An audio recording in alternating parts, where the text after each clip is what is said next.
All right, let's take a minute out to show you guys something. We've preached this before here, and we've preached this before on Garage Squad, but we're going to show you some of the things that happen.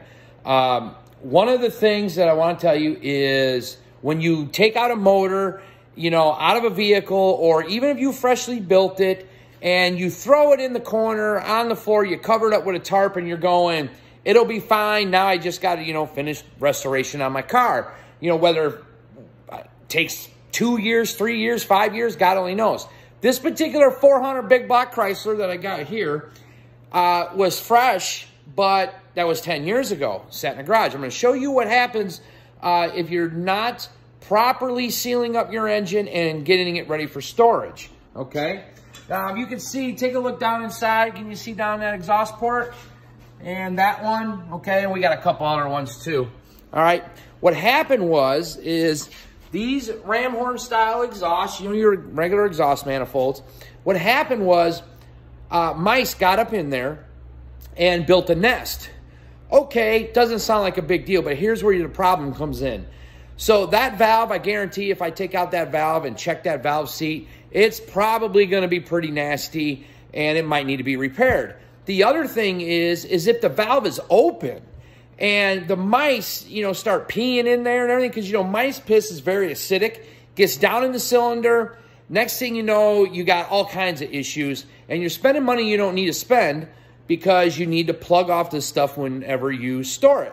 Another thing that happened is, if you look here, see that? Now, this was a nest in here. I cleaned out most of it when I took the valve cover off. And on that side, there was a nest. This is kind of the leftover, right? There's a nest all in here and a nest all in here.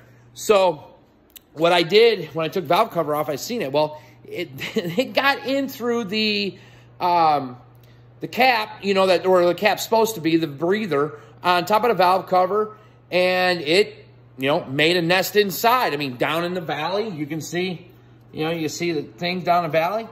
And the thing is, if you would have fired this up, you would have been like, hey, awesome, great. And then all of a sudden, you're going to start losing oil pressure. Things are going to make noises. You're going to have problems. So sealing up your engine is extremely important. Most people don't think about it. Another thing that's important is if you yank out a motor and you set it in the corner and you forget about it, remember, there's antifreeze in there. And if you don't have enough antifreeze in there and it's more water, and let's say in 2-3 years, you know, your furnace goes out in your shop and it's 10 below, well, what happens? See that right there? Okay, it started pushing out the freeze plug right there. And on that side too. The freeze plug actually never popped out, but it did. One of them made like a inverted dome look. It was ready to go. So now I got to tear this apart, hot tank it, you know, Magnaflux it. Let's make sure that, you know, we don't have no cracks anywhere or anything like that. And then we can go ahead and build it and hopefully everything's good.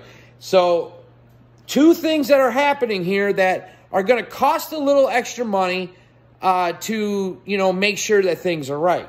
One of the other things is if you look, see that freeze plug? That's a freeze plug, okay?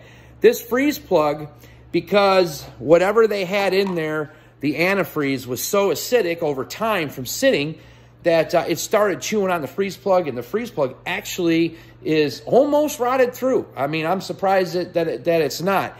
Now, that's not one of the freeze plugs that were bulging out. That was one of the ones up toward the front.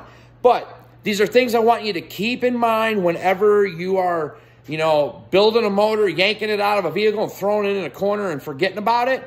I mean, I know guys that yank out motors and throw them outside, and then they wonder why they got problems later on, you know, antifreeze in the oil and so on and so forth. So if you got a motor that you want to save, spend a little time, seal it up, cram tennis balls in the manifolds, whatever it is you can think of, and that way you won't be in this situation.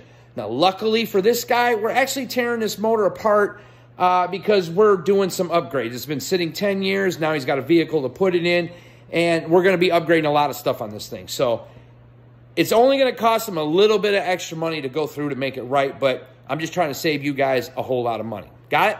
See you guys later. Peace.